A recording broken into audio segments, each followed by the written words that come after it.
देखो हम एग्जाम में जाते हैं और अपने सामने ये क्वेश्चन आ जाता है कि इसमें थर्मल स्टेबिलिटी का ऑर्डर लगा के बताओ, थर्मल स्टेबिलिटी का ऑर्डर बताओ। ठीक है, अब अपने को तो कुछ पता ही नहीं, तो ये तो बहुत अच्छी बात है, कुछ नहीं पता। तो कुछ भी नहीं पता तो सिंपल है, हम एक जड़ी बूटी तैयार कर लेंगे कि थर्मल स्टेबिलिटी का कोई भी क्वेश्चन हमसे पूछ लिया जाए, इस जड़ी बूटी की हेल्प से हम वो सॉल्व कर सकते हैं। ठीक है, अब देखो कोई भी मान लो क्वेश्चन आ गया तो सिंपल सी बात है, थर्मल स्टेबिलिटी का क्वेश्चन या तो कोवेलेंट कंपाउंड में पूछा जाएगा या आयनिक कंपाउंड में पूछा जाएगा। ठीक है, हम इसको बिल्कुल एग्जांपल्स के थ्रू कवर करते चलेंगे, बस अभी मेरी बात सुनते जाओ। ठीक है, थर्मल स्टेबिलिटी का कोई भी क्वेश्चन आपसे पूछा जाता है तो या तो वो कोवेलेंट कंपाउंड में पूछा जाएगा या वो आयनिक कंपाउंड में पूछा जाएगा। अब कोवेलेंट कंपाउंड में जब पूछा जाता है तो उसका सिंपल सा फॉर्मूला है, thermal stability is directly proportional to bond energy. ठीक है, और आयनिक कंपाउंड में पूछा जाएगा तो यहां अपने पास दो पॉसिबिलिटी आएंगी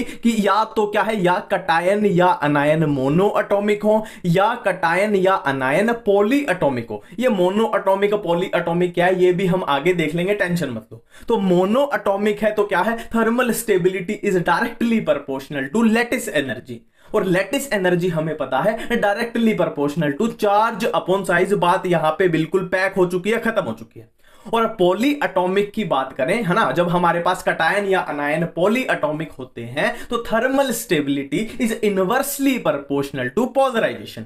और पोलराइजेशन वाली वीडियो में हमने किया था, जिसने नहीं देखी जाके देखो, पोलराइजेशन वाली वीडियो में किया था कि जब भी हम पोलराइजेशन देखते हैं तो पहली चीज हम क्या करेंगे कि polarization is directly proportional to charge. इससे आंसर आ गया तो बहुत अच्छी बात है, अगर इससे आंसर नहीं आया तो हम कहां जाएंगे, आगे जाएंगे। आगे कहां जाएंगे, पैनासोनिक का एसी, पैनासोनिक का एसी। पैनासोनिक मतलब polarization is directly proportional to size of AC, size of anion upon size of cation. इतनी बातें बिल्कुल क्लियर हो रही है। ठीक है, अब आपके माइंड में एक क्वेश्चन जरूर जरूर जरूर आना चाहिए कि हम कैसे पहचाने कि कौन सा कंपाउंड, मान लो ये क्वेश्चन आ गया आपके सामने, है ना, अब इसमें कैसे पहचाने कि ये कोवेलेंट का क्वेश्चन है या आयनिक का क्वेश्चन है। ठीक है, तो इसका मैं सिंपल सा फंडा बताता हूं, सिंपल सा फंडा ना, वो 99% केस में आपका अप्लाई हो जाएगा। देखो, जब किसी भी कंपाउंड में आपको एस ब्लॉक एलिमेंट मिल जाए, जब किसी कंपाउंड में आपको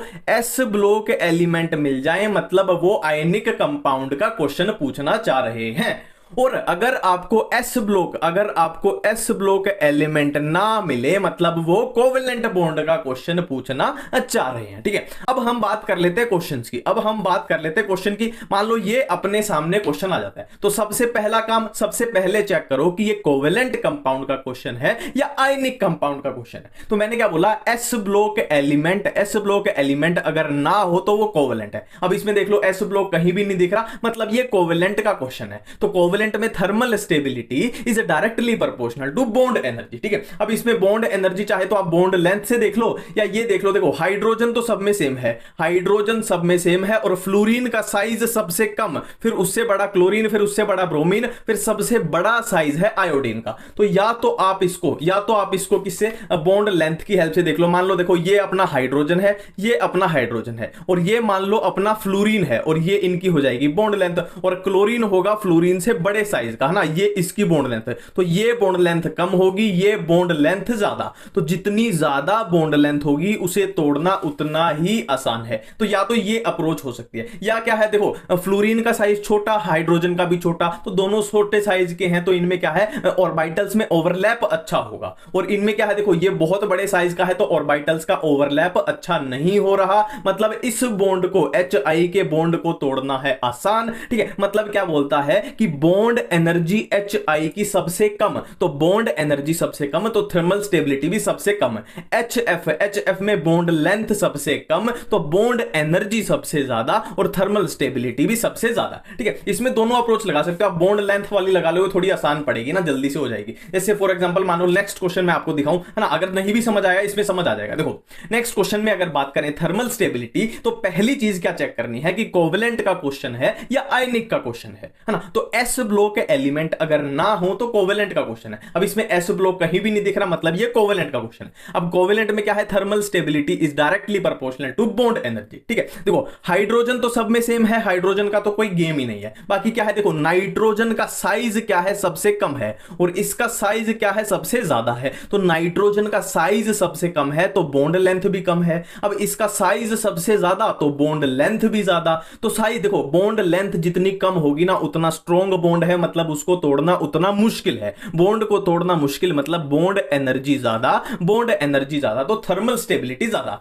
इधर बॉन्ड लेंथ बहुत ज्यादा है तो सीधी बात है उसको तोड़ना, बॉन्ड को तोड़ना आसान है, तो बॉन्ड को तोड़ना आसान है तो बॉन्ड एनर्जी है कम तो थर्मल स्टेबिलिटी है कम। तो ये अपना इजीली ऑर्डर बन चुका है। ठीक है, अब नेक्स्ट क्वेश्चन की बात करें, फिर से वही पहली चीज हमेशा चेक करनी है कि क्वेश्चन किसका है, कोवेलेंट का है या आयनिक का है। सबसे पहले क्या ढूंढो, एस ब्लॉक का एलिमेंट ढूंढो। इसमें भी एस ब्लॉक का कोई भी एलिमेंट नहीं दिख रहा, मतलब ये कोवेलेंट का क्वेश्चन है। फिर से वही है, क्या देखनी है, बॉन्ड एनर्जी देखनी है या बॉन्ड लेंथ देख लो। देखो इसमें क्या है, कार्बन सबसे छोटा, देखो हाइड्रोजन सब में सेम है, हाइड्रोजन का कोई गेम है नहीं, है ना। कार्बन सबसे छोटा साइज में, सबसे छोटा तो बॉन्ड लेंथ भी सबसे कम, मतलब बॉन्ड एनर्जी सबसे ज्यादा है। ये तो समझ रहे हो ना। मान लो बॉन्ड लेंथ, देखो मान लो एक बॉन्ड लेंथ इतनी है, एक बॉन्ड लेंथ इतनी है, तो इसको तोड़ना मुश्किल है, इसको तोड़ना बहुत आसान है। ठीक है, तो इसमें क्या है, बॉन्ड लेंथ मिनिमम तो bond energy maximum, bond energy maximum तो थर्मल स्टेबिलिटी मैक्सिमम। इसमें बॉन्ड लेंथ हो जाएगी मैक्सिमम तो उसको तोड़ना बहुत आसान, मतलब बॉन्ड एनर्जी कम है ना। बॉन्ड एनर्जी क्या होती है, बॉन्ड को तोड़ने में जितनी एनर्जी चाहिए, तो बॉन्ड लेंथ ज्यादा होगी तो उसको तोड़ने में कम एनर्जी चाहिए, तो ये थर्मल स्टेबिलिटी का ऑर्डर अपना बन जाएगा। ठीक है, अब नेक्स्ट क्वेश्चन पे बात करते हैं। नेक्स्ट क्वेश्चन पे सबसे पहली चीज क्या चेक करनी है कि कोवेलेंट का क्वेश्चन है या आयनिक का क्वेश्चन है। अब इसमें देखो साफ साफ दिख रहे हैं अपने एस ब्लॉक के एलिमेंट हमें दिख रहे हैं, एस ब्लॉक के, मतलब ये क्वेश्चन है आयनिक का।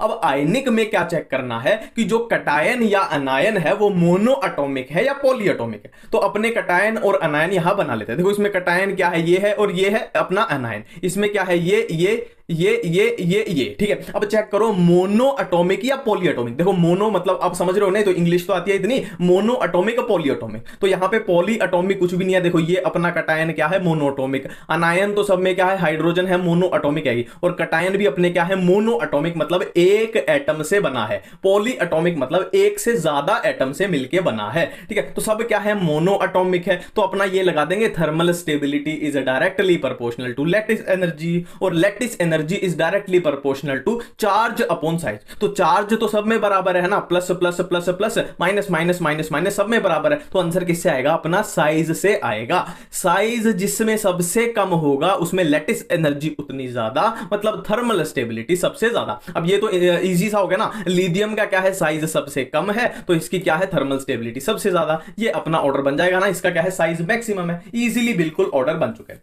नेक्स्ट क्वेश्चन करने जा रहे हैं। सबसे पहली चीज चेक करो कि कोवेलेंट कंपाउंड है या आयनिक कंपाउंड है। तो एस ब्लॉक का एलिमेंट अगर दिख जाए, S block S block S block S block, मतलब क्या है, अपना आयनिक कंपाउंड का क्वेश्चन इधर दिखाई दे रहा है। ठीक है, अब बात करते हैं क्या मोनो एटॉमिक है या पॉली एटॉमिक है। देखो chlorine minus chlorine minus chlorine minus chlorine minus, ये क्या है, मोनो एटॉमिक अपना अनायन है, इसमें तो कोई दिक्कत नहीं है। और कटायन की बात करें तो ये भी मोनोएटॉमिक, ये भी मोनोएटॉमिक, ये भी मोनोएटॉमिक, ये भी अपना क्या है, मोनोएटॉमिक। तो क्या है, मोनो एटॉमिक वाला केस है, मोनो एटॉमिक वाला केस है। ठीक है, अब thermal stability is directly proportional to lattice energy, और ये directly proportional charge upon size. ठीक है, अब चार्ज की बात करें तो क्लोरीन माइनस माइनस माइनस सब में बराबर है, और plus one plus one plus one plus one in पे भी चार्ज बराबर है। तो अनायन पे भी चार्ज बराबर, कटायन पे भी चार्ज बराबर, तो आंसर आएगा साइज से। साइज जिसमें सबसे ज्यादा कम, थर्मल स्टेबिलिटी उसमें सबसे ज्यादा। लिथियम का साइज सबसे कम तो थर्मल स्टेबिलिटी हो जाएगी सबसे ज्यादा, सबसे ज्यादा। ठीक है, अब देखो अपना नेक्स्ट क्वेश्चन। ठीक है, तो सबसे पहली चीज क्या है कि चेक करो कोवेलेंट कंपाउंड का क्वेश्चन है या आयनिक कंपाउंड का क्वेश्चन है। तो सबसे पहले एस ब्लॉक का एलिमेंट ढूंढना है। तो लिथियम क्या है, एस ब्लॉक, सोडियम क्या है, एस ब्लॉक, पोटेशियम क्या है, एस ब्लॉक। मतलब क्वेश्चन है अपना आयनिक कंपाउंड का क्वेश्चन है, ये बात तो क्लियर है। ठीक है, अब हमें क्या देखना है कि कटायन या अनायन, है ना, कोई भी हो सकता है, कोई भी हो सकता है, कटायन या अनायन मोनो एटॉमिक है या पॉली एटॉमिक है। ठीक है, देखो अब इसमें क्या है, सबसे पहले अपना कटायन देखते हैं। कटायन कटायन कैसा है, लिथियम प्लस 1 क्या है, अपना मोनो एटॉमिक है ना, एक ही एटम है। अब ये इसमें कटायन है, इसमें भी एक ही एटम है, मोनो एटॉमिक। ये अपना कटायन है, इसमें भी एक ही एटम है, मोनो एटॉमिक। ठीक है, तो कटायन के हिसाब से तो मोनो एटॉमिक की तरफ बातें जा रही हैं, बट हमें क्या है, अनायन भी चेक करना पड़ेगा ना, उससे भी गेम अपनी पलट सकती है। तो अब अनायन चेक करते हैं। अनायन क्या बनेगा अपना, इसमें ये बनेगा -1, ठीक है, इसमें ये बनेगा, इसमें भी क्या है, ये वाला बनेगा। तो ये क्या है, मोनो एटॉमिक है या पॉली एटॉमिक है, तो इजीली पता लग रहा है इसमें क्या है, बहुत सारे एटम है, नाइट्रोजन है, इतने सारे ऑक्सीजन है, तो ये क्या है, पॉली एटॉमिक है। तो पॉली एटॉमिक कुछ भी आ जाए, चाहे कटायन आ जाए चाहे अनायन आ जाए, कुछ भी आ जाए, दोनों में से केस कौन सा जाएगा, अपना पॉली एटॉमिक का। ठीक है, आप फ्लो समझ रहे हो ना, दोनों के दोनों मोनो एटॉमिक है तो मोनो एटॉमिक का केस है, और दोनों में से कुछ भी अगर पॉली एटॉमिक आ जाए तो केस कौन सा है, पॉली एटॉमिक का केस है। मतलब thermal stability is inversely proportional to polarization and polarization is directly proportional to charge. ठीक है, पोलराइजेशन देखने का मैं फिर से रिपीट कर रहा हूं, सबसे पहले क्या देखना है, चार्ज देखना है। चार्ज वाला रूल अपना फ्लॉप हो जाए तो आगे जाना है। तो सबसे पहले देखते हैं चार्ज, है ना। देखो लिथियम पे +1, सोडियम पे +1, पोटेशियम पे +1, तो सब पे बराबर है, चार्ज से आंसर नहीं आया। अब कटायन का, इसका अनायन का चेक करते हैं, इस पे -1 -1 -1, इससे भी आंसर नहीं आ रहा, ये भी अपना सेम है ना, ये तो सेम ही है अपना। तो सिंपल सी बात है, चार्ज तो सब में बराबर है, चार्ज से आंसर नहीं आ रहा। अब हमें जाना पड़ेगा आगे। तो आगे क्या बोलते हैं, पैनासोनिक का AC, यानी polarization is directly proportional to size of anion and inversely proportional to size of cation. अब अनायन का साइज तो सब में सेम है, सब में NO3 NO3 NO3, ये तो कट गया। ठीक है, अब साइज ऑफ कटायन देखना है, जितना साइज ऑफ कटायन बड़ा होगा थर्मल स्टेबिलिटी उतनी ज्यादा होगी। मतलब पोटेशियम सबसे बड़ा, लिथियम सबसे छोटा, इजीली अपना ऑर्डर बन गया। ठीक है,